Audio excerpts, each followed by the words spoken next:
ကျွန်တော်ဒီတရွက်စိတ်များကိုမောင်းထုတ်ရန်အပ်ကိုအသုံးပြုခဲ့ပြီးထောင်ချောက်ထဲမှတံမိုးကိုကောက်ယူကာမောင်းနှံကိုချိန်ရွယ်ပြီးအားပြင်းပြင်းဖြင့်ရိုက်ချလိုက်ရာကြွထောင်ချောက်ပွင့်သွားခဲ့သည်နောက်ဆုံးတွင်ကျွန်တော်ဒီအစားအစာအချို့ကိုရှာဖွေတွေ့ရှိခဲ့ပြီးစိတ်လှုပ်ရှားစွာဖြင့်စားတောက်နေစဉ်ခေါင်းလှဲ့တွင်ကြီးမားသောပင့်ကူကြီးတစ်ကောင်ကိုမြင်လိုက်ရသည်ကျွန်တော်ဒီအပ်ကိုကောက်ကင်ကပင့်ကူကိုခြောက်လန့်ရန်နံရံကိုအကြိမ်ကြိမ်ခောက်ပြီးအတန်ပြုခဲ့သည်ပင့်ကူမှာအမှန်တကယ်ပင်ကြောက်လန့်တကြားထွက်ပြေးသွားတော့လဲအန်ရကမပြီးဆုံးသေးပေကျွန်တော်ဒီစက်ကူကတ်ထုဖုံးကိုအပေါက်ဖောက်ချင်တော့လဲရင်းကအလုံးမကြောနေသည်ထို့ကြောင့်အဝတ်စုပ်တစ်ခုကိုကောက်ယူကာပလင်းဖုံးထဲမှရေတွင်နှက်လိုက်ပြီးဆူရွှဲလာသည့်အထီဆောင်ကကတ်ထုဖုံးပေါ်သို့ပုတ်တိုက်ပေးခဲ့သည်ထို့နောက်တံမိုးကိုမြဲမြဲစုပ်ကင်ကအားရှိသမျှအားဆိုင်၍ထုရိုက်ရာနောက်ဆုံးတွင်ကတ်ထုဖုံးကိုအပေါက်ဖောက်နိုင်ခဲ့သည်အတွင်းထဲတွင်ဘေးကင်းကြောင်းတေချာစေပြီးနောက်ကျွန်တော်အတွင်းသို့တွားဝင်ခဲ့ပြီးအပေါက်ကိုကတ်ထုပြားတစ်ချက်ဖြင့်ပိတ်ဆို့ထားလိုက်သည်ထိုအချိန်တွင်ကျွန်တော်ဇနီး၏ခြေတံကိုကြားလိုက်ရသဖြင့်လှေကားရင်းသို့ပြေးသွားကဇနီးဖြစ်သူ၏အမိကိုအော်ဟစ်ခေါ်ပြီးကျေလောင်ဆူရှသောအတန်ကိုပင်ပြုလုပ်ခဲ့တော်လဲသူမကြားပုံမရပေကျွန်တော်စိတ်ပြက်လက်ပြက်ဖြင့်မြေပြင်ပေါ်တွင်ဝတ်တွားကငိုကြွေးနေမိသည်ပင့်ကူသည်ကျွန်တော်ကိုတဖန်ပြန်လဲပြစ်မှတ်ထားလာပြီးတဖြည်းဖြည်းနီးကပ်လာသည်ကျွန်တော်သည်ကိုကာကွယ်ရန်အပ်ကိုဆွဲထုတ်လိုက်တော်လဲပင့်ကူကကျွန်တော်ကိုခေါ်ခဲ့သည်လက်ထဲမှအပ်ကို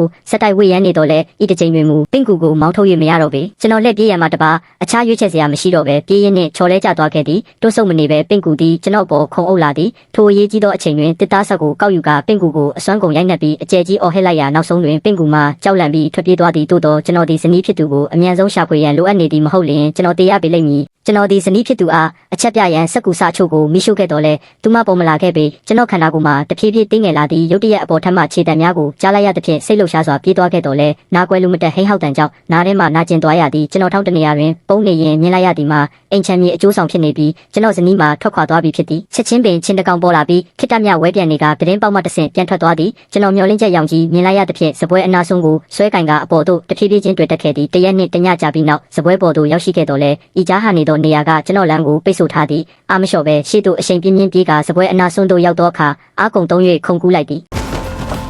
ကျွန်တော်ဒီပင့်ကူအိမ်ထဲမှဂယုတစိုက်တိုးထွက်ခဲ့တော်လဲမတော်တဆမှုတစ်ခုဖြစ်ပွားခဲ့ပြီးပင့်ကူမှာလန့်နိုးသွားခဲ့သည်ရင်းသည်ကျွန်တော်ထံသို့တဖြည်းဖြည်းချင်းတွာလာနေသည်ကျွန်တော်ဆက်လက်မခုခံတော့ပဲလက်လျှော့လိုက်စဉ်ချင်းတကောင်သည်ပင့်ကူအိမ်ထဲသို့ရုတ်တရက်ဝင်တိုက်မိသွားသည်ကျွန်တော်ထိုးခွင့်ရေးကိုအရယူကထွက်ပြေးလွတ်မြောက်ခဲ့ပြီးပြင်းပေါက်သို့ရောက်ရှိသွားတော်လဲတန်ဆန်ခါကကျွန်တော်ကိုတားဆီးထားလေတော့သည်